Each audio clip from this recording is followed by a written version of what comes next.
안 돼. 저는 삐진다. 자, 숙제를 먼저 말씀드리도록 하겠습니다. 앞을 보세요. 숙제를 오늘은 먼저 말씀드리도록 하겠습니다.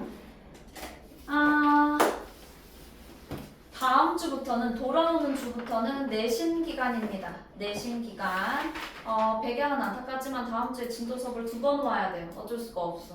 진도가 학교 진도가 너무너무 빨리 나와가지고 그걸 따라잡기 위해서 2번 와야 된다라는 거. 어쨌든 돌아오는 주부터는 우리 친구들 내신 기간입니다. 진도 독서 수업으로 진행됐던 수업은 진도 수업으로 진행되게 될 거고요. 확인 수업으로 문학 수업으로 진행됐던 수업은 확인 수업으로 진행되는 겁니다. 서점 같은 경우에는 수요일 8시 반 진도 수업입니다. 무슨 말인지 알겠어요? 좋아요. 백양 같은 경우에는 금요일 5시 반 진도 수업인 겁니다. 그죠? 자, 좋아요. 자, 쌤 보세요. 그래서 돌아오는 주 진도 수업 때는 각 학교별로 진도 나가는 데만 해도 벅차요. 숙제 검사할 시간 없습니다. 따라서 모든 숙제 검사는 확인 수업 때 진행할 겁니다. 지금 이 시간이요. 개꿀 맞죠? 금요일까지가 아니니까 좋죠? 자, 오늘 이 시간까지 우리 친구들 해야 되는 문학 숙제입니다. 백인의 지혜 같은 경우에는 고전시간 파트를 오늘 나가도록 할 거거든요. 그래서 백인의 지혜는 고전시간 파트, 고전시간 주제 영역 풀어오시면 되고요. 자, 과제집 같은 경우에는 위크 13, 역시나 데이 5까지만 풀어오시면 됩니다. 페이지 60까지. 오케이?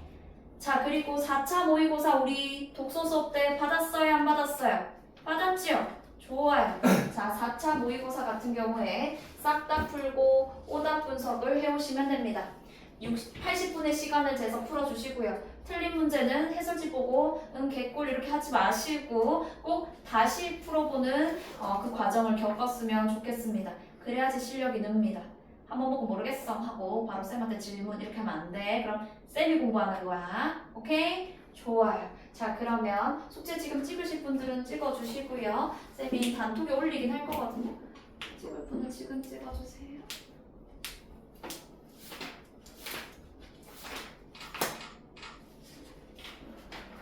자, 앞에 보세요. 이제 내신 시작하면 어휘 테스트는 없거든요. 마지막 어휘 테스트가 페이지, 각자의 페이지에 올라가 있습니다. 7주차 어휘 테스트를 돌아오는 주 화요일까지 제출을 해주셔야 됩니다. 저번 주에 쌤 좀 뿌듯했거든요. 쌤 반에는 딱 한 명만 안 냈었어요. 그 한 명만 없었어도 쌤 반 올 다 내는 건데 이번에 되게 기대하고 있거든요. 우리 친구들 내셨어요? 아니요. 언제 낼 거예요? 지금. 지금이요? 네. 끝나고 좋습니다. 지금 내면 안 되지. 수업 들어야지. 선지 언제 낼 거예요? 저도 오늘 좋아요. 까먹지 마라. 깜빡이. 자, 좋습니다. 자, 그러면은 7주차 어휘 테스트도 잘 제출을 해주시고요. 그러면 우리 수업을 해보도록 하겠습니다. 우리 과제집부터 확인을 해보도록 할게요. 과제집 페이지 45쪽 한번 펴볼까? 페이지 45쪽을 펴보겠습니다.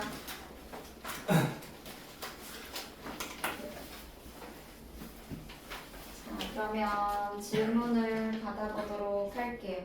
데이 2에 질문 있는 친구 있어요? 없어요? 자, 그럼 데이 3로 가보자.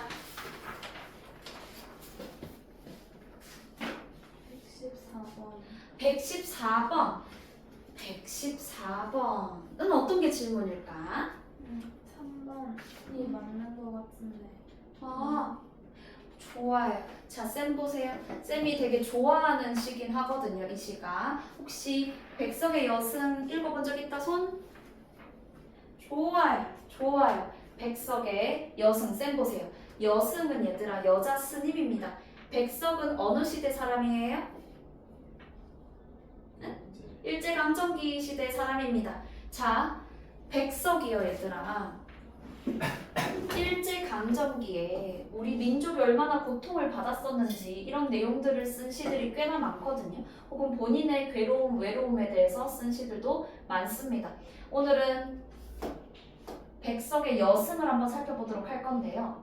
자, 첫 번째 연부터 보도록 하겠습니다. 여승은 합장을 하고 절을 했대요. 합장이 뭐야? 아유 안녕하십니까 이렇게 하는 거야. 합장을 하고 절을 하는데 여승의 몸에서 가지치 냄새가 났대요. 가지치가 뭐라고 돼 있어? 준혁아? 맞아요. 취나물입니다. 쌤 보세요. 우리 여승은 그럼 산에 오래 있었을까요? 잠깐 있었을까요? 오래 있으니까 그 냄새가 배는 거야. 가지치의 냄새가 나다. 여승의 쓸쓸한 낯이 옛날같이 늙었대요. 그러한 여승의 얼굴을 보면서 나는 불경처럼 서러워졌대요. 자, 그리고 과거로 돌아갑니다. 평안도의 어느 산에 깊은 금정판. 금정판이 어딘지 아는 사람? 금정판은 어디일까요? 아는 사람? 아는 사람?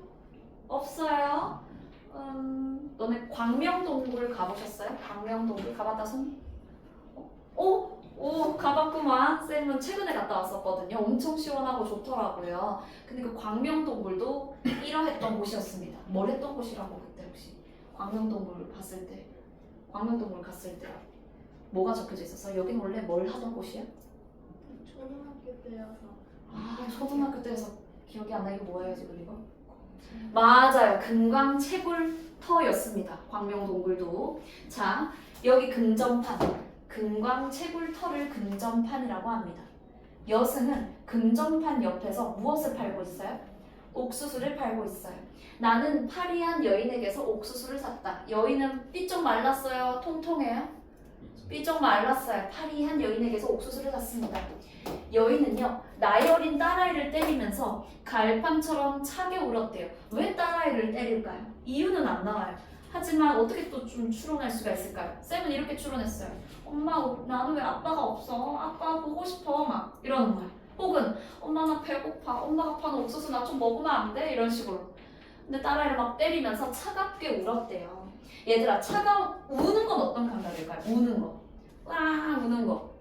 보통 시각 아니면 청각이고요. 근데 차가운 거는요? 촉각.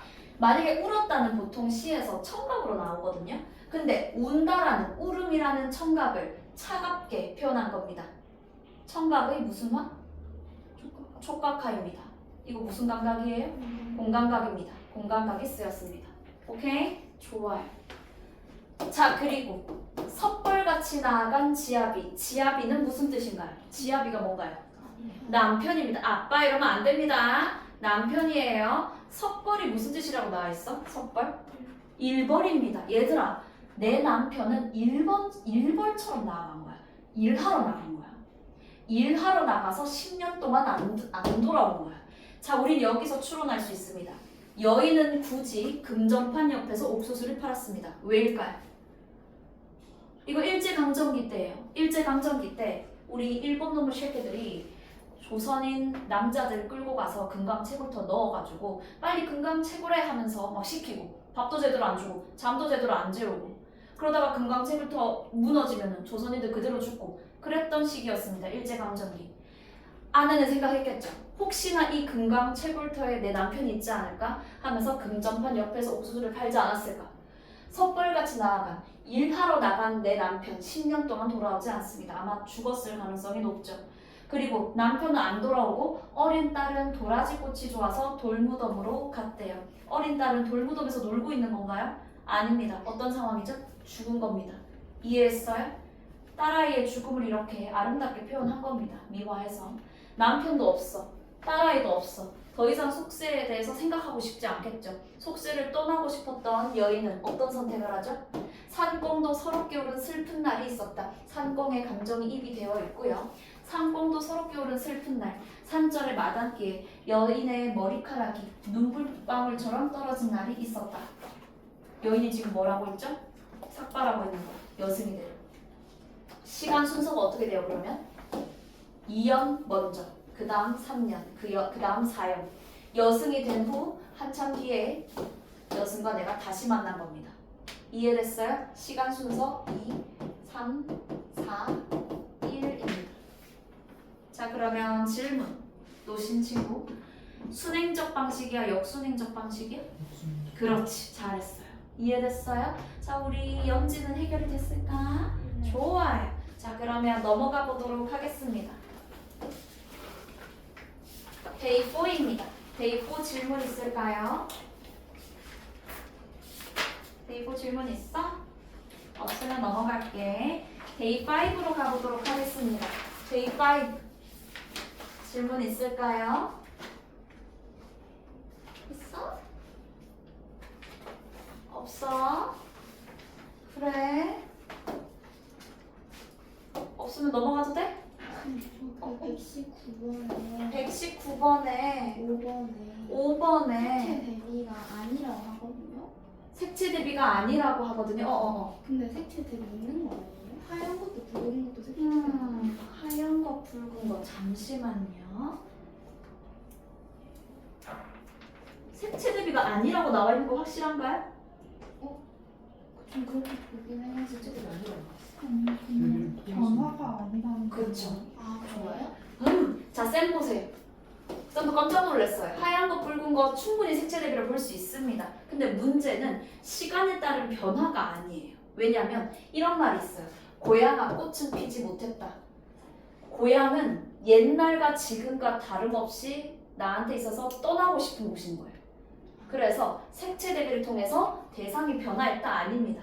고향은 여전히 나는 떠나고 싶은 그런 공간이 되는 거예요. 이해됐어요? 고향이 너무 후져서 고향을 떠나고 싶어서 떠났어. 막상 떠났더니 고향이 그리워진 거야.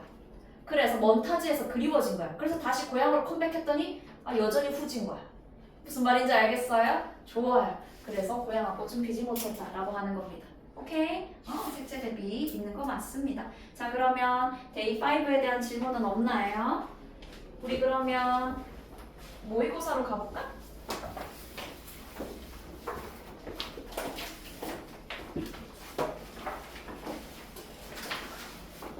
자, 모의고사 문학 영역에 대한 질문을 받도록 하겠습니다. 문학 영역 질문 있을까요?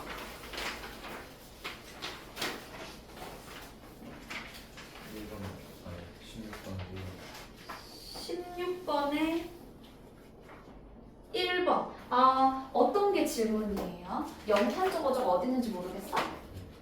가에는 찾았어? 가나에 다 못 찾았어? 그럼 나에도 찾아볼까? 자, 앞에 보세요. 자, 16번에 1번 질문이 들어왔습니다. 가와 나는 모두 영탄적 어조를 통해서 정서를 강조한다. 영탄이 무엇이에요? 감탄하는 겁니다. 자, 쌤 보세요. 영탄법은 어떻게 나타날 수 있죠? 어떤 방식을 통해서 영탄적 어조를 나타낼 수 있죠? 첫 번째, 감탄사입니다. 우와, 이야, 어즈버 이런 거. 두 번째, 뭐뭐 하는 구나, 뭐뭐 하는 도다, 뭐뭐 하는 구먼, 감탄형 어미를 통해서. 세 번째는요, 느낌표를 통해서. 무슨 말인지 알겠어요? 영탄적 어조가 있는지 보도록 하겠습니다. 자, 가에는 있는 걸 재영이가 아니고 준영이가 찾았대요. 자, 여기 구나 맞죠? 자, 그리고 나에도 있습니다. 어디 있을까? 어렵구나. 뜻밖이로다. 뭐뭐 하는 도다, 알도다 이런 거, 뭐뭐 하는 구나 이런 거 다 영탄적 어조입니다. 준혁이 괜찮아 그러면? 좋아요. 또 문학의 질문.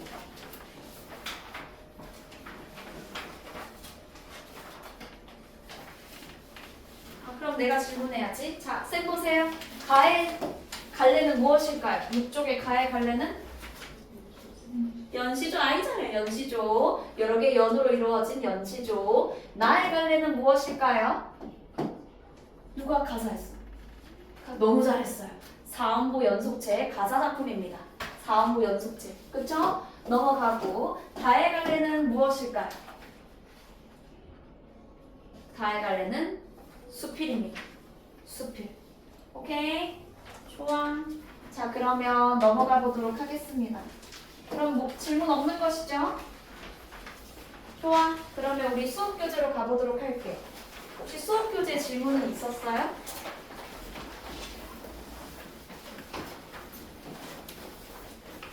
선생님 저 모의고사 42번에 얘들아, 미안해. 친구가 뒤늦게 발견했나봐요. 42번 같이 보자. 42번에 어떤 게 질문이에요? 답이 1번인데 네, 맞는 것 같아요. 맞는 것 같아요. 태자비는 이거 정강로 혹시 익숙했던 친구 있을까요? 이거 문제 풀 때? 진짜요? 어떡해. 2022 개정 이 백인의 지혜 정강록이 있었습니다. 백인의 지혜 한번 펼쳐보실래요? 여기 정강록이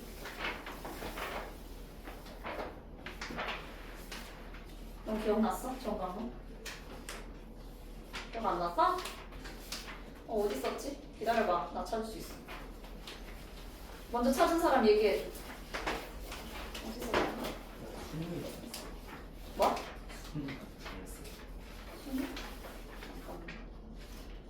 정강록 있었는데. 기다려봐. 내가 찾는다. 풀었던 건 기억이 안 나. 진짜? 좋아요. 근데 그래도 한번 보여주고 싶어서. 저기 있다. 239쪽. 백인의 제 239쪽 잠깐 펴볼까요? 완전히 지문이 똑같진 않아요. 근데 239쪽 잠깐 펴보시면 우리는 무엇을 알 수 있었어요? 그 양경과 원희정은 간신과도 같은 존재입니다. 태자비는 이들을 어떻게 하려고 할까요? 자, 쌤 보세요. 자, 여기 이런 말이 있습니다. 선지. 다시 42번 와볼게. 태자비가 양경과 원희정의 목숨을 보존해주는 것에서 정소전은 백성들에게 인정을 베풀어야 된다라는 신념을 가지고 있구나. 양경과 원희정을 살려주는 것을 통해서 백성들에게 인정 베풀어야지를 나타낸다라고 볼 수 있을까? 그러면 목숨 보존 저 말이 어디 있냐면 목숨 보존 여기다. 자, 쌤 보세요. 태자비가 드디어 모든 역적을 항몰시키고 군사를 보내니 적진에 잡혀갔던 양경과 원희정의 몸이 살아와서 태자비를 보고 칭송하면서 말합니다. 아유, 우리의 목숨을 보전을 합니다. 그래서 너무 감사합니다. 이럽니다. 근데 태자비는 이들이 간신인 거 알고 있습니다. 그래서 한 꾀를 생각하고 모르는 척합니다. 정말 몰랐어요. 이러면서 얘기를 하거든요. 근데 태자비가 여기서 뭐라 하냐면 폐하, 이제 6도 자사가 죽고 자리가 비었으니 발 올 건데 폐하께서는 6자사를 다시 정해서 모든 병사를 다스리게 해주소서. 그리고 또 말합니다. 자, 황제님. 성 안에 6도 자사에 남은 무리가 무수하니까 제가 반적을 싹 다 없애겠습니다. 라고 해서 천자가 그렇게 해라 하니까 태자비가 즉시 누구를 잡아들이라고 해요? 이들을 잡아들이라. 없애려고 잡아들이는 겁니다. 무슨 말인지 알겠죠? 그래서 이들을 왜 잡아들여? 반적인 걸 알기 때문에 천자한테 말하는 거예요. 저 반적 다 없애고 항공하겠습니다. 천자가 그거 듣고 그렇게 하자. 오이에 양경 원희정 나와 이렇게 하는 거야. 잡아들여. 무슨 말인지 알겠죠? 그래서 태자비는 절대 얘네들의 목숨을 보존하려고 하지 않습니다. 무슨 말인지 알겠어? 오히려 죽이려고 하는 거죠. 오케이? 좋아요. 자, 그럼 또 그러면 이제 없는 건가? 질문 또 있는 사람? 그럼 수업 교재 질문 있는 사람? 없으면 우리 몇 쪽으로 갈 거냐면요. 106쪽으로 가보도록 하겠습니다.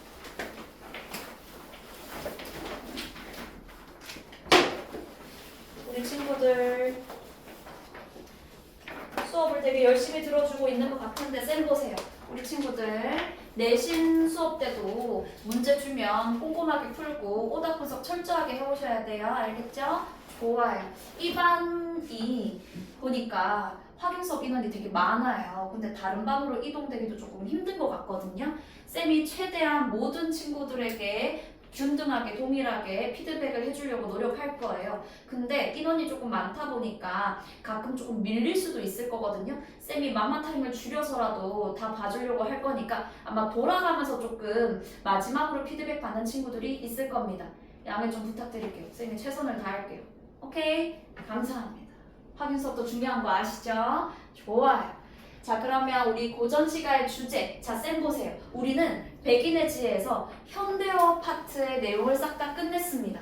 이번에는 고전시가 파트를 끝내보도록 할 거예요. 고전시가의 주제 한번 보도록 할 건데 고전시가는 내용이 쉽습니다. 하지만 우리 친구들이 어렵게 느끼는 이유는 어휘가 어렵기 때문이죠. 한자가 싫어서. 맞죠? 하지만 고전시가 영역이와 말로 정말 실력이 팍팍팍 늘 수 있는 파트라는 거 알아두세요. 자, 우리 고전시가의 주제 첫 번째 유교적 가치 먼저 보도록 하겠습니다. 쌤 보세요. 유교적 가치를 하면 어떤 게 떠올라요? 유교적 가치 하면 어떤 게 떠올라요? 어떤 게 떠올라요? 효, 또 어떤 게 떠올라요? 충, 유교하면 어떤 게 떠올라요? 열령, 좋아요. 충, 효, 열. 충은 신하가 임금에게 바치는 마음이죠. 임금에 대한 신하의 마음. 효는요, 부모에 대한 자식의 마음. 열은요, 사랑하는 사람에 대한 마음입니다. 세 개의 공통점이 뭐예요? 바뀌면 안 되는 거야. 변함없어야 되는 거야. 유교적 가치에서 중요시 여기는 것은 영원성, 불변성입니다. 자, 그리고 유교에서 또 중요시 여기는 게 뭐예요? 왜 우리는 단종과 수양대군 중에 수양대군을 그렇게 욕하는데? 왜? 왜 욕해요? 수양대군 좋아해요? 아니죠. 왜 싫어요? 갑자기 목이 메어요? 단종 좋아하나 보다. 자, 쌤 보세요. 왜 우리나라 사람은 그렇게 단종을 안타까워해요? 원래 단종은 왕이 되어야 되는 사람이었습니다. 그쵸? 근데 어린 조카인 단종을 몰아내고 힘으로 수양대군이 본인이 왕이 되었습니다. 무엇을 어그러뜨렸어요? 질서를 부셔버렸어요.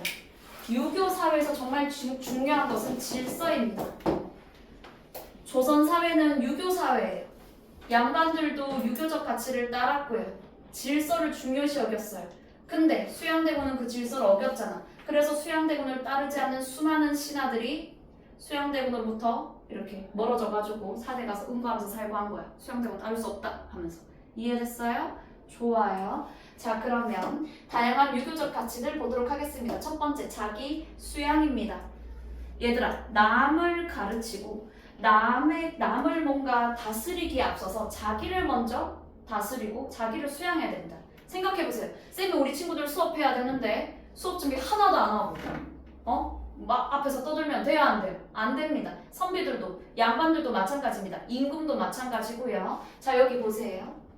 자신의 몸과 마음을 닦은 후에야 남을 다스릴 수 있다. 중요한 용어, 수기, 치임 알아두셔야 됩니다.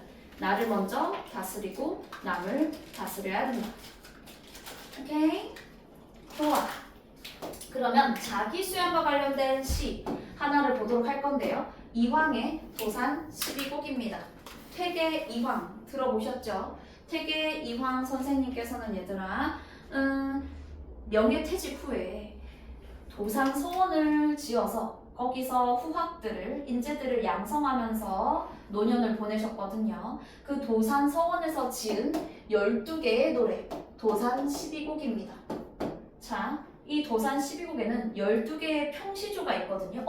12개의 평시조가 있대. 그러면 이거 무슨 갈래일까요? 도산 12곡? 연시조인 겁니다.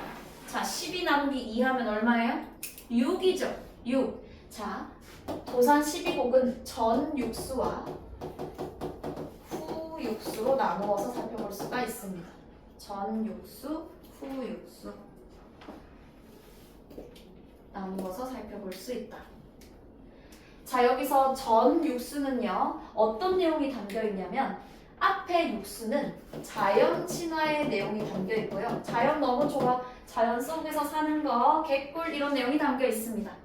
자, 그리고 후육수에는요, 너네가 싫어하는 내용이 담겨 있습니다. 무엇일까요? 공부가 최고야. 죽을 때까지 공부할 거야. 나는 끊임없이 학문에 정진할 거야. 이런 내용이 후육수에 담겨 있습니다. 공감되시나요? 아이 싫어. 자, 전육수는 얘들아 언지 부분이라고 합니다. 후육수는 언학이라고 합니다. 언지 부분 전육수, 언학 부분 후육수. 자, 우리는 그 중에서 어떤 부분을 보게 될까? 지금 우리 친구들 도산 12곡 요시 읽고 바로 꼭 1번 지금 풀어보세요.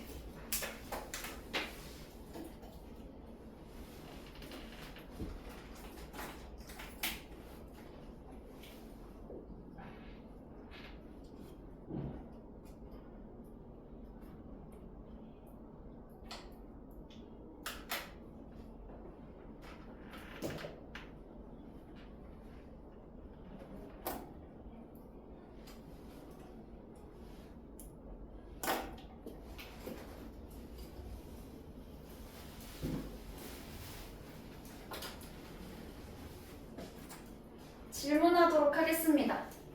이 시는 언지 부분인가요? 언학 부분인가요?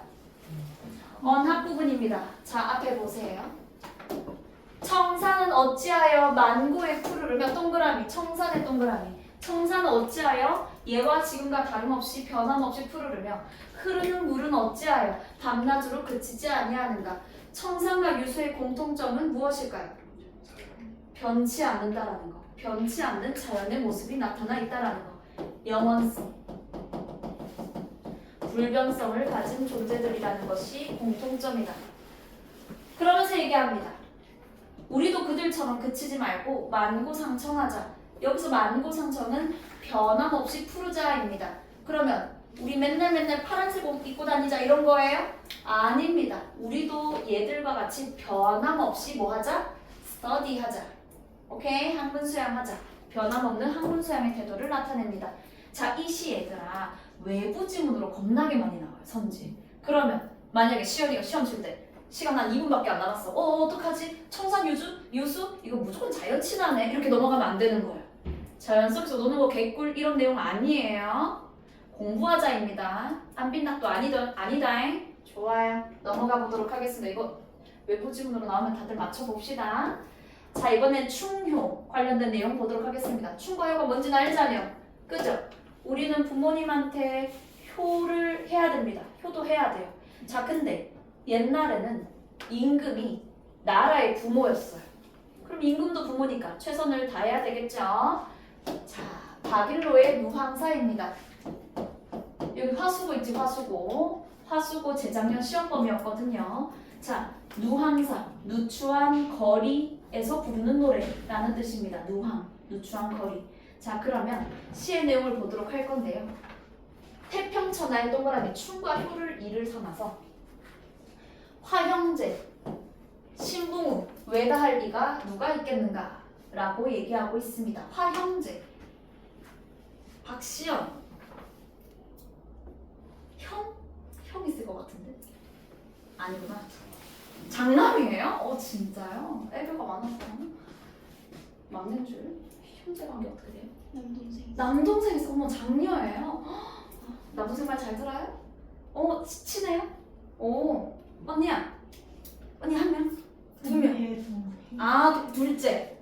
사이가 네, 안 먹겠습니다. 노신 형제 관계 어떻게 돼요? 외동 형제 관계 어떻게 돼요? 오빠 있어요? 오빠랑 친해?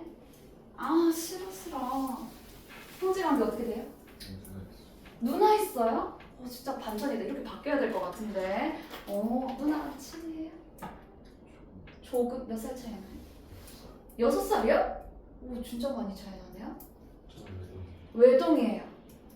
외동이에요. 조금 외롭겠다, 그죠? 친구들 있으니까 괜찮지. 남북한 언니 혹은 형 있는 것보다 나아.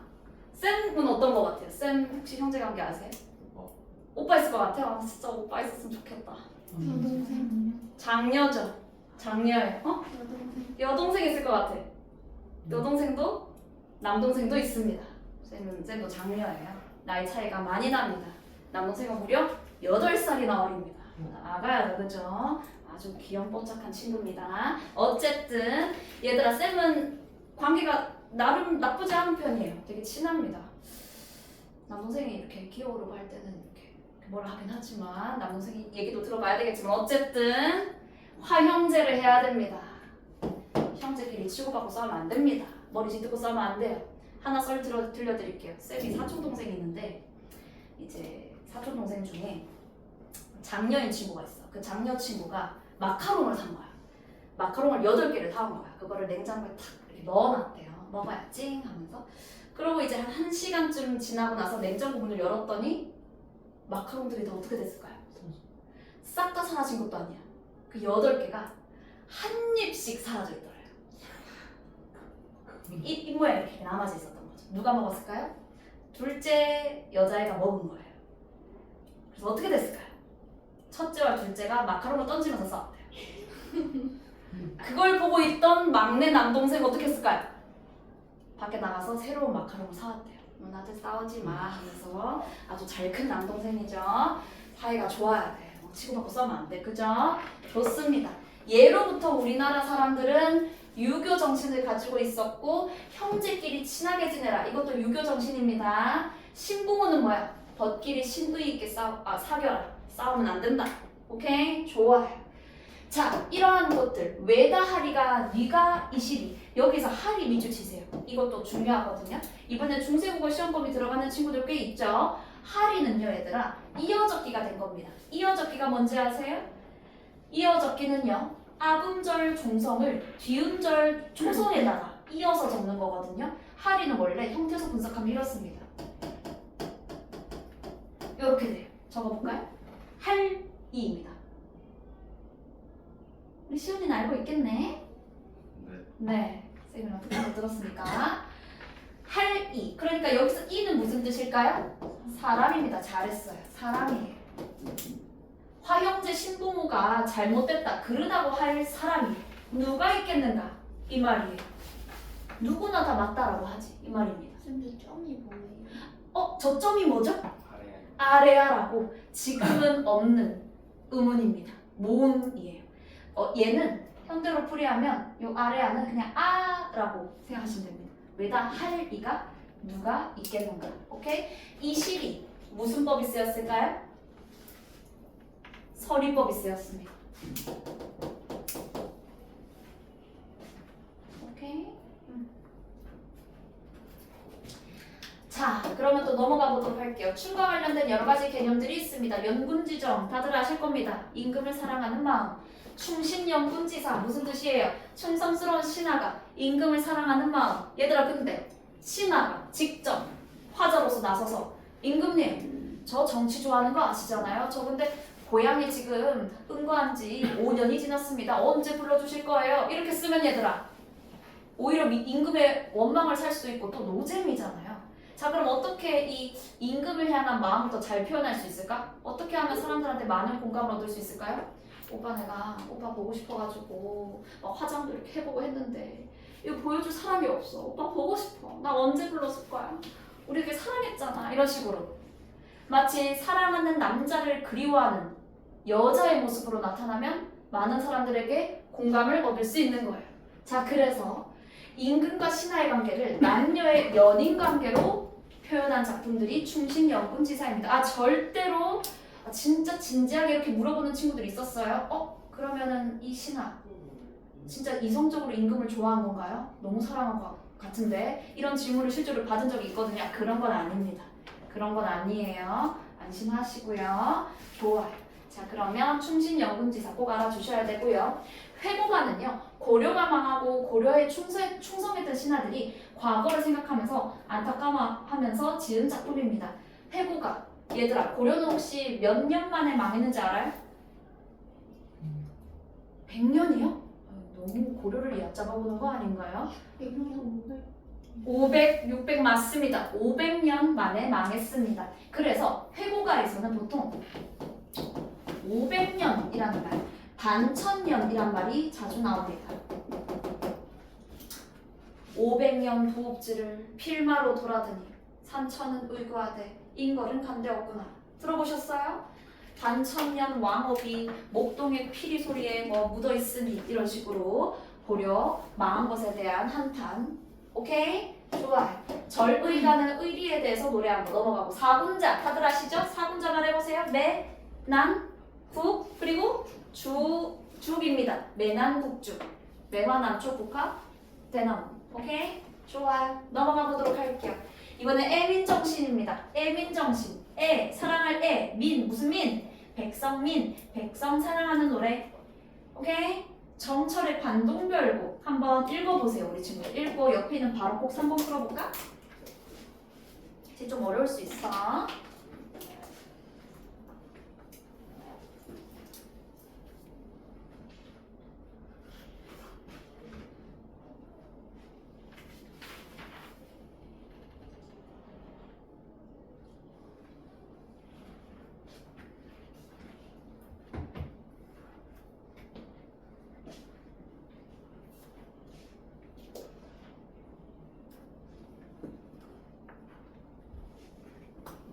혹시 더워? 예. 계속. 괜찮아? 시원한 물 마셔. 다 마셨어. 아, 맛있게 됐군. 자, 앞에 보세요. 우리 친구들은 앞으로 수없이 많이 정철을 보게 될 것입니다. 정철. 얘들아, 정철이란 사람은 관직에 대한 욕심이 드글드글했던 사람입니다. 그래서 정철의 시들을 아마 보게 되면 난 백성들 다스리는 거 너무 좋아. 임금님 저 다시 불러주면 안 돼요? 이런 노래 진짜 많이 썼습니다. 정철의 관동별곡은 임금님이 오랜만에 자기를 다시 불러줘서 신나하는 노래입니다. 오케이? 개꿀 임금님 감사해요 이런 내용입니다. 자, 관동별곡. 관동 지역이 어딘지 아시나요? 관동 팔경 들어보셨나요? 금강산 가보셨나요? 가봤을 리가. 북한인데 그죠? 좋아요. 관동 지역은 얘들아 관동 지역에 이제 금강산이 있어. 그만큼 되게 아름다운 지역이에요. 자, 정철은 관동 지역의 관찰사로 부임하게 돼요. 그래서 관동 지역을 무람하면서 자기가 어떻게 백성들을 다스릴 것인지 이런 각오가 나타나 있습니다. 관동별곡입니다. 자, 관동 지역 중에서 활용소에 지금 가 있나 봐 정철이. 보도록 하겠습니다. 지금 활용소가 뭐냐면 이렇게 물줄기가 막 흘러가는 그런 곳이거든요. 활용소의 물을 보고는 구불구불한 물을 보고는 천년이나 산 늙은 용과 같다라고 표현한 거예요. 천년이나 산 늙은 용이 굽이굽이 서려 있어서 밤낮으로 흘러서 넓은 바다로 이어지니 언제 저 용이 좋은 기운을 얻어서 3일째 내리는 풍족한 비를 내리게 해주려나 그늘진 벼랑의 시들 풀을 다 살려냈으면 좋겠구나 라고 하고 있습니다. 다 살려내려구나. 자, 근데 두 번째로 해석하면 천년노령 형광배. 여기서 천년노령은 중의적으로 해석할 수 있다. 활용소의 물을 나타내는 것일 수도 있겠지만 화자 자신을 나타낸 것일 수도 있습니다. 그러면 다음과 같습니다. 나는 언제 좋은 기운을 얻어서 백성들에게 3일째 내리는 풍족한 비. 이거는 무엇을 상징한다? 백성들에게 내리는 선정으로 이해할 수 있습니다. 선정, 좋은 정치라는 뜻입니다. 난 백성들에게 좋은 정치를 베풀고 싶어. 좋은 기운을 얻어서 이런 뜻이에요. 그래서 음의 이온풀을 다 살려내고 싶구나. 이거는 그늘진 벼락의 시든 불, 다시 말해 굶주린 백성을 상징할 수 있습니다. 굶주린 백성들을 내가 다 살려내고 싶다. 선정에 대한 포부가 나타나 있습니다. 오케이? 애민정신, 백성들 사랑해 하는 내용 넘어가 보도록 하겠습니다. 이번엔 자연 친화의 내용들 보도록 할게요. 자, 너네 알고 있잖아요. 고전시에 보면 자연 친화 내용이 많다라는 거. 자, 근데 자연은 늘 혼탁한 현실과 대조되어서 나오는 경우가 많습니다. 왜 현실을 혼탁한가요? 왜 현실을 혼탁해요? 너네 지금 아주 혼탁한 현실에 살고 있잖아요. 너네 지금 공부를 막 열심히 하고 있잖아요. 근데 내가 1등급 할 수 있었는데 한 2명 정도 때문에 1등급을 못해서 그럼 무슨 생각해요? 아, 저 2명만 제꼈어도 내가 1등급 하는 건데 하면서. 맞죠? 자, 그리고 얘들아, 어른들은 어떤 걸로 많이 싸워요? 돈, 명예, 권력으로 인해서 수없이 경쟁을 합니다. 우리도 마찬가지고요. 우리 친구들 국회의원들 싸우는 거 보신 적 있으세요? 유튜브에 치면 재밌는 거 많이 나옵니다. 네, 책상 던지고 멱살 잡고 카메라 이렇게 들이밀면 이렇게 치우고. 맞죠? 네, 정치는 얼마나 더럽겠어요. 권력욕이 있는 사람들이 또 모인 곳이니까. 그러니까 사대부들이, 양반들이 그 속에서 너무 지친 거야. 세상은 너무나 혼탁하다, 더럽다. 서로 막 더 가지려고 욕심내고. 그것과 대비되는 곳이 어디예요? 자연입니다. 자연 속에서는 누구도 싸우지 않는다. 오케이? 좋아요. 자, 그래서 자연이 긍정적으로 그려져 있는 겁니다. 욕심 없는 삶을 살 수 있는 자연. 형광펜 해보도록 하겠습니다. 강호가도 강호 한정 형광펜. 오늘 우리 친구들 수업 아주 열심히 잘 듣네. 노신도 괜찮은 것 같고 컨디션 괜찮은 것 같아요. 자, 강호가도. 강호가도의 강호는 강과 호수입니다. 강과 호수에서 도를 노래한다 이런 뜻이고요. 강호 한정은 자연 속에서의 한가로운 지극한 정서라는 뜻입니다. 둘은 반드시 알아둬야 되는 용어입니다. 오케이? 좋아요. 자, 쌤 보세요. 자연 친화적인 내용들 중에서 정극인의 상충곡 보도록 할 건데 상충곡의 추는 무슨 춘자일까요? 봄춘자. 상은 완상할 상자입니다. 봄을 완상하는 노래, 봄을 즐기는 노래입니다. 갈래가 무엇일까요? 준혁아, 갈래가 뭘까? 시조일까요? 가사일까요? 사실 그 밑에 더 많아요. 쭉 이어지거든요. 갈래가 무엇일까요? 맞아요. 가사는 몇 음보? 노신? 잘했어. 가사 몇 음보? 가사는 몇 음보? 괜찮아. 4? 3? 4입니다. 홍진의 묻힌 분내 해볼게요. 홍진의 묻힌 분내 이내 생에 어떠한가? 옛사람 풍류를 미칠까 못 미칠까? 천지간 남자분이 날만하니 학원만은 이런 식으로 4음보 연속해 잘했어요. 가사 작품입니다. 우리 친구들이 이 작품 되게 중요해서 한번 읽어봐 주세요. 읽고 바로 꼭 4번 지금 풀어봅니다.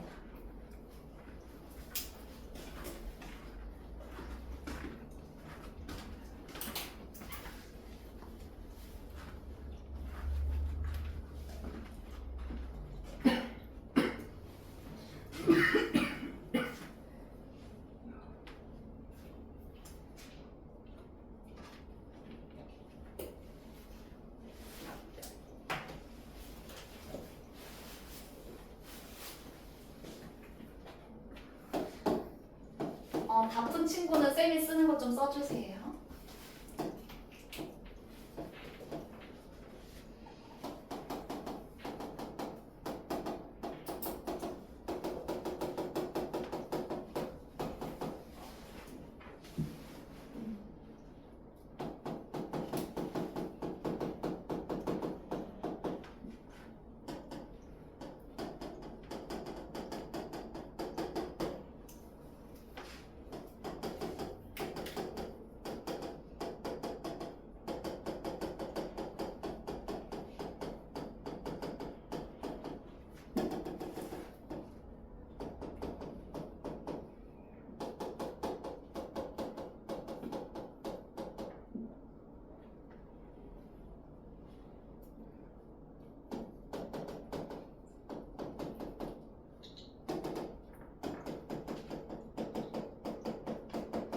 이렇게 써줄까요?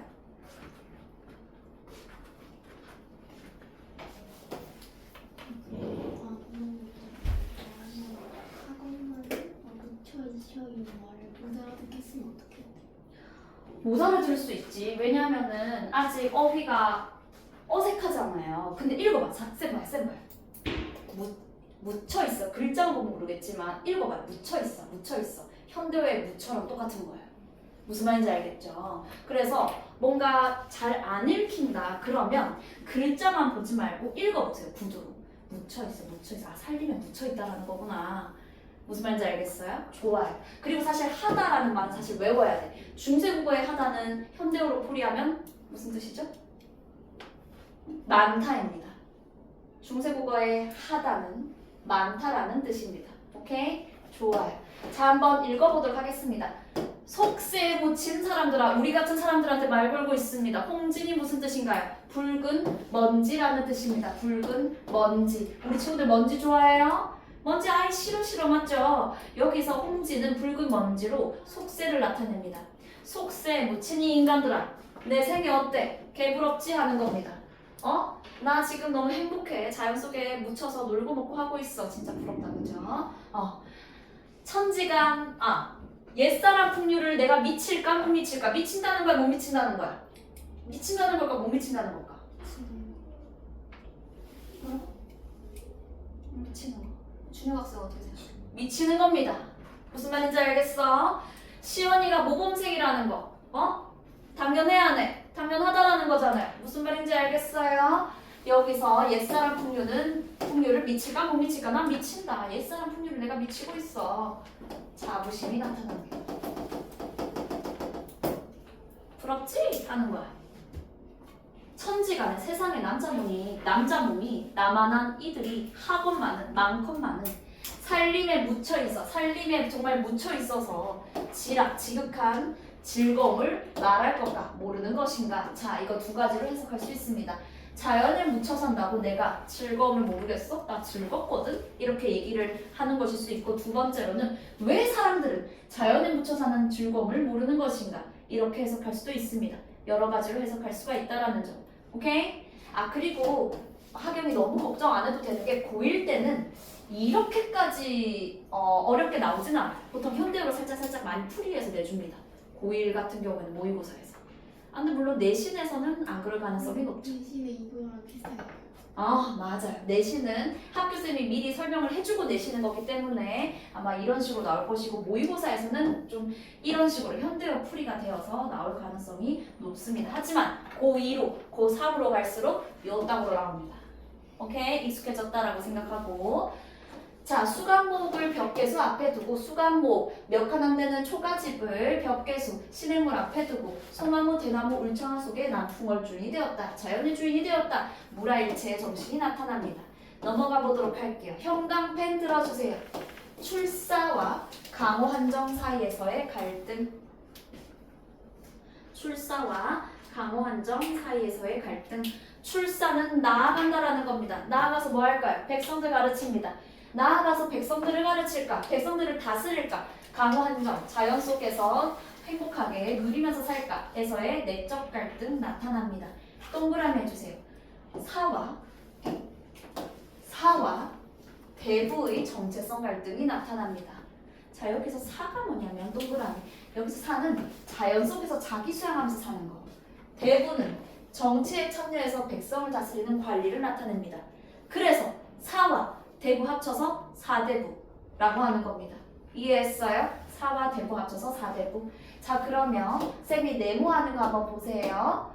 강호에 놀자 하니 성주를 버려야 하고, 성주 임금을 섬기려고 하니 지극한 즐거움을 어기는구나. 질문, 쌤이 네모한 건 사에 해당하나요? 대부에 해당하나요? 사인 거겠죠. 아까 사가 뭐야? 자연 속에서 자기 수양하는 거라고 했잖아요. 네모는 사가 추구하는 바겠죠. 오케이? 좋아요. 쌤이 동그라미 한번 대부가 추구하는 바이고. 오케이? 넘어가 보도록 하겠습니다. 자, 이거는 부정적 현실과 백성들의 삶. 쌤 보세요. 조선 후기로 가면 갈수록 나라는 꼴이 아주 대단히 안 좋아집니다. 점점 더 부정부패가 만연하고요. 양반놈의 새끼들은 국민들 세금 갈취하고, 뭐 물건들 같은 것들, 뭐 예를 들면 뭐 곡식도 막 빼앗고 함부로 수탈하고 합니다. 결국에 우리는 일제로부터 주권 빼앗기고 난리 나잖아요. 자, 형광펜, 탐관오리 비판이라는 주제와 관련된 개념들. 형광펜, 가렴주고, 가정맹호, 중요한 용어들입니다. 외워두셔야 됩니다. 형광펜, 가렴주고, 세금을 가혹하게 거두어들이고 무리하게 재물을 빼앗는다. 알아두셔야 되고요. 가정맹호, 가혹한 정치는 호랑이보다 무섭다. 오케이? 좋아요. 자, 그래서 탐관오리를 비판하는 노래들이 많이 나타납니다. 우리도 정치인들 잘못하면 조리돌림하고 막 조롱하고 난리 나잖아요. 그쵸? 이때도 그랬던 거예요. 오케이? 좋아. 탐관오리 비판하는 노래. 두터비 파리를 불고 너무 익숙한 친구들 많을 겁니다. 대부분이 배웠어요. 한번 풀어보세요. 옆에 있는 바로공 6번. 시작. 아이 쉬워. 그치? 질문도 할 거야.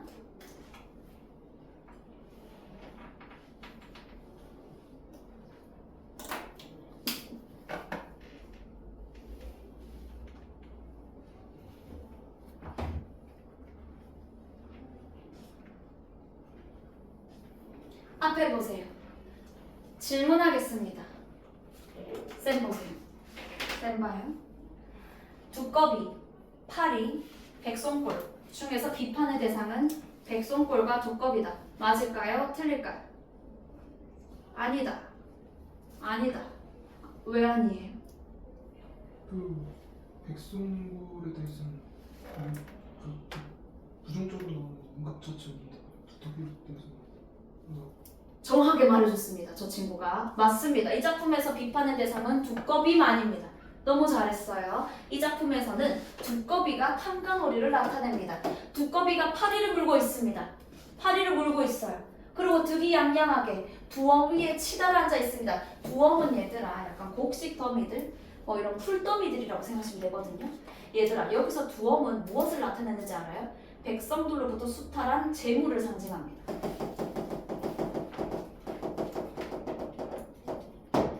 두꺼비가 파리를 물고 두엉 위에 치달아 앉아 탕가노리들이 백성들로부터 함부로 재물을 수탈하고 이렇게 해석할 수 있는 겁니다.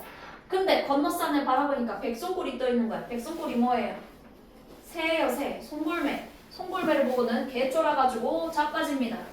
여기서 백손골은 두꺼비가 무서워하는 대상이에요. 하지만 그렇다고 백손골의 어떤 부정적인 면모가 이 시에선 나타나지 않습니다. 그래서 비판의 대상은 두꺼비라는 거. 그러면서 얘기합니다. 아유 나에게 망정이지. 김주원이었으면 피나고 난리 났을걸 이러는 거야. 아이고 마침 날쌘 나에게 망정이다. 누가 하는 말이죠? 자기가 누군데? 두꺼비인 겁니다. 두꺼비의 말을 인용하고 있다. 넘어가 보도록 할게요. 자 이번엔 여성들의 고통이 나타난 시 보도록 하겠습니다. 쌤 보세요. 왜 여성들이 고통받았어요? 특히 뭐 조선사회 이럴 때? 가부장. 가부장 맞아요. 자 여자들은 한 남자만을 바라보고 살아야 됩니다. 이건 당연한 거잖아요. 근데 왜 이게 여성들한테 고통이야? 만약에 이때 결혼을 14살 했어. 근데 남편이 한 달 만에 죽었어. 그럼 여자는 한 80살까지 혼자 살아야 돼요. 만약에 재혼하잖아요. 온갖 욕을 막 들어먹는 거예요. 자, 근데 남자들은요. 처도 있을 수 있고 첩도 여러 명 둘 수 있었습니다. 이런 차별이 있었고 여자가 남자보다 하등한 존재로 약간 물건처럼 취급받았었다 이 말이에요. 오케이? 좋아요. 지금과 달리 자 여성의 한이 담겨있는 덴동어미 화전가 우리 친구들 읽어보도록 할 건데요. 덴동어미 화전가에서 덴동이 무슨 뜻이냐면 불의 동 무슨 동? 어른일까요? 아이일까요? 아이입니다. 불에 된 아이를 가진 어미가 부른 노래입니다. 화전가는 얘들아 화전놀이 들어보셨나요? 여성들이 1년 중에 얘들아 자유롭게 나가서 놀 수 있는 날이 얼마 없었거든요. 그 날 중에 한 날이 화전놀이 하는 날이었습니다. 여자들끼리 모여서 오늘 걸스 파티야 하면서 꽃전에서 먹었던 날이 있었어요. 근데 그 꽃전에서 먹는 그 화전놀이 하는 날 덴동어미가 자신의 삶에 대해서 막 이야기를 하고 있거든요. 한번 읽어보고 옆에 있는 바로코 7번 물어볼까요?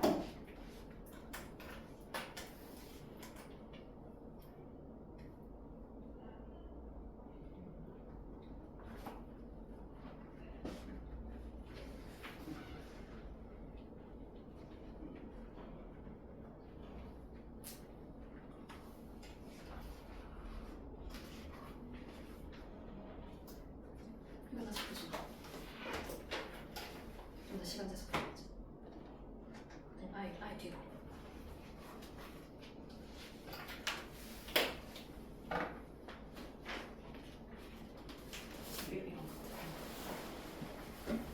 자, 앞에 보세요. 희재 미안하다. 다시 가야겠다. 자, 이 작품은 가사입니다. 가사. 내용 안 어렵죠? 이 연상 연하 커플이었어요. 보셨나요? 이 16살 이모, 나는 17살. 어머, 근데 남자가 죽은 거야. 어떡해. 17살에 과부돼. 너네 나이네요? 니네 나이 때 과부되는 거야. 이게 무슨 일이야, 맞죠? 말도 안 되는 일입니다. 자, 어쨌든 내용 쉬우니까 바로 넘어가고요. 쌤 되게 좋아하는 주제, 사랑과 이별입니다. 한번 같이 보도록 하겠습니다. 자, 사랑과 이별을 고전 시가에서 아주 꾸준히 지금까지도 사랑과 이별을 노래하는 그런 음악도 되게 많잖아요. 그쵸? 어쨌든 고대가요 황조가 아시나요? 황조가 헐헐 나는 적개꼬리 암수소로 저음다운데 아유 외로워라 난 누구랑 가지? 황조가 아시죠? 고대가요고요. 자 고려가요 가시리가 뭐예요? 가시리 배워본 적 있는 사람? 모두가 배웠습니다. 여기 앞에 두 친구 말고는. 자, 가실이 어떤 내용이죠? 갈 거야? 진짜 갈 거야? 나 버리고 떠날 거야? 뭐 어떻게 살라고? 근데 내가 널 붙잡고 싶어. 근데 내가 만약에 연지야 가지 마면 귀찮게 왜 이래? 이렇게 해서 마음이 서운해질까봐 그냥 보내줄게. 대신 please come back 하는 거야. 오케이? 좋아요. 자, 그리고 서경별곡은 어떤 내용이에요? 서경이 서울이지만 여기서 서울은 수도를 얘기합니다. 서경이 작은 수도이지만 내가 살고 있는 이 서경을 너무너무 사랑하지만 님께서 만약에 나를 버리고 떠난다라고 하시면 내가 사랑하는 이 서경을 버리고서라도 당신을 쫓을게요. 이런 내용이 담겨있는 서경별곡 사랑 노래고요.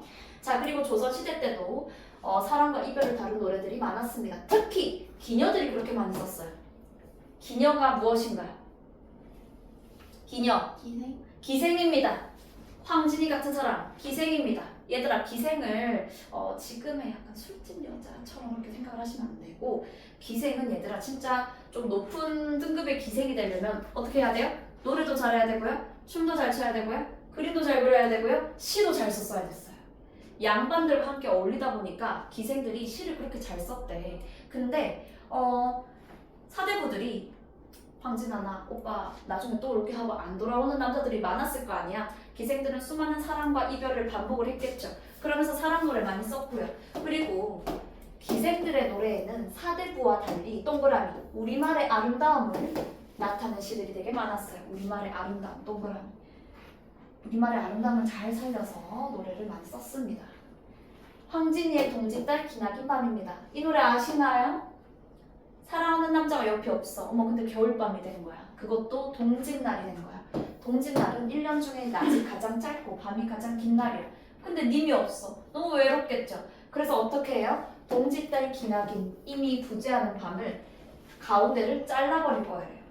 잘라서 봄바람 같은 이불 아래 보관을 해두는 거예요. 봄바람 같은 따뜻한 이불 아래 서리서리 넣어서 보관하다가 사랑하는 내 님이 오신 날 밤에는 그 시간을 길게 펴야지 하는 내용입니다. 사랑하는 사람에 대한 그리움이 담겨있는 시였어요. 오케이? 시간의 대비가 나타납니다. 하경 이것도 표시해줘. 시간의 대비. 오케이? 좋아. 자, 그러면 질문. 이 시에서는 추상적 관념의 구체화가 쓰였다. 맞을까요? 틀릴까요? 맞다. 어떤 점에서 맞다고 생각해요? 밤의 허리를 정립해 맞아요. 근데 밤이 추상이야, 부채? 추상적입니다. 밤이라는 추상적인 관념인 시간을 접고 펼 수 있는 것처럼 표현했기 때문에 자르고 펼 수 있는 것처럼 표현했기 때문에 추상적 관념의 구체화. 너무 잘하네요. 넘어가 보도록 하겠습니다. 평민들의 사설 시조에 나타나는 그 기다리는 마음. 니모마 학원을 갈래가 뭐예요? 쌤봐요. 갈래가 뭐야 이거? 사설 시조 묶어보겠습니다. 초장, 중장, 종장입니다. 초장, 중장, 종장. 종장이 유독 이렇게 길어지네요. 자, 내용 한번 읽어보고 옆에 있는 바로 꼭 9번 풀어보세요.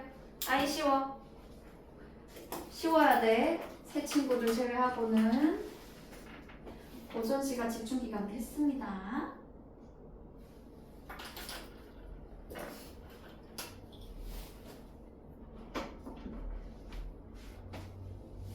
자, 앞에 보세요.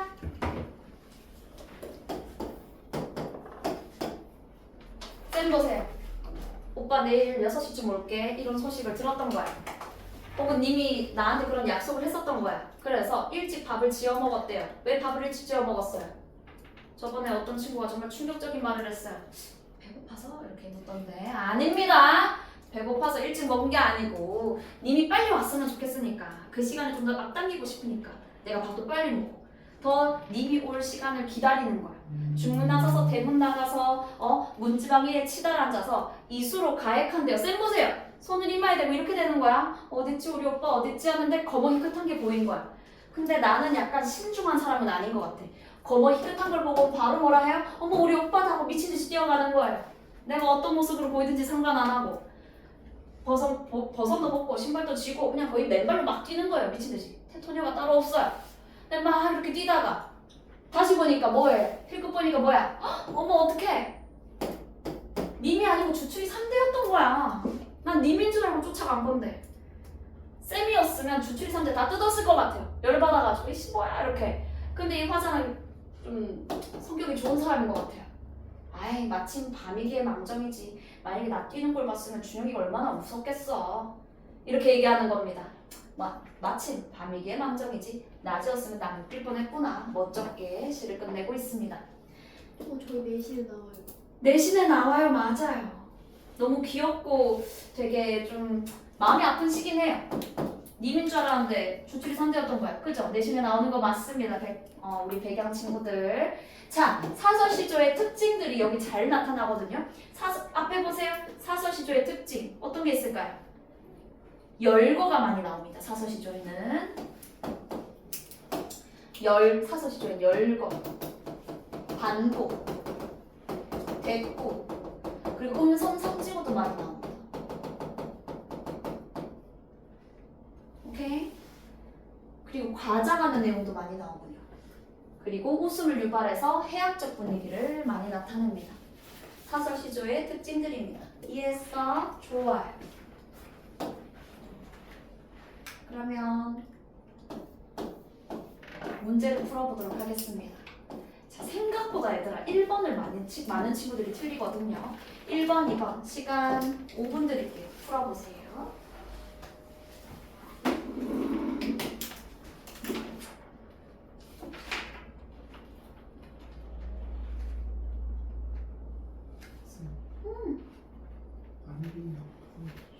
안 빛났도? 안이 편안할 안이거든. 빈이 가난할 빈이고 가난함을 편안하게 느끼고 낙도의 낙은 즐겁다. 도는 도. 가난함을 편안하게 느끼고 즐겁게 도를 닦는다. 이런 뜻이에요. 오케이?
바쁜 친구는 쌤에게 눈빛을 보내주시면 채점을 드리러 갈게요.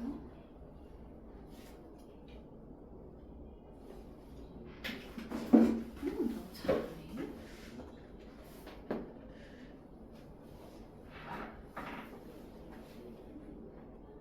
구.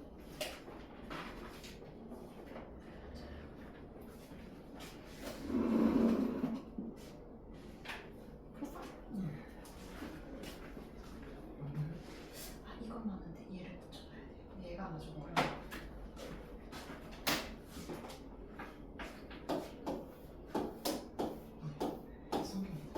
해석이 안 돼.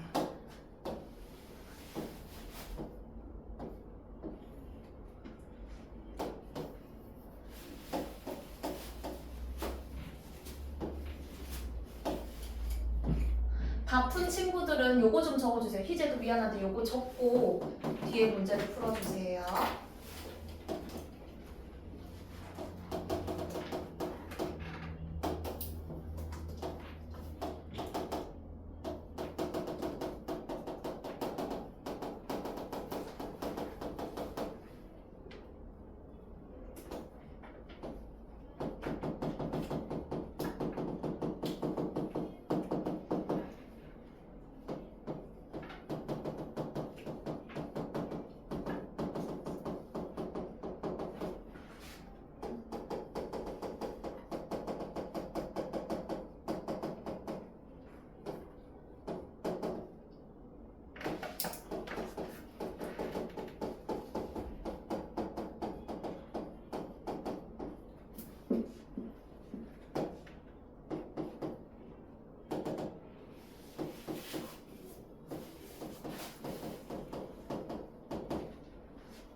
적어주시면 수업하겠습니다. 다음 친구들은 뒤에 문제 푸셔도 돼요.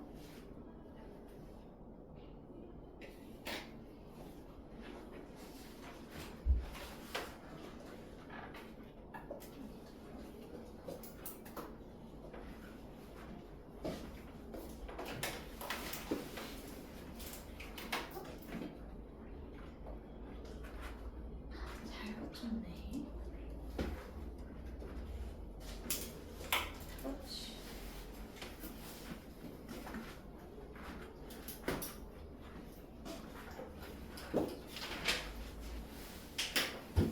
학용이 다 적었어? 조금만 기다릴게.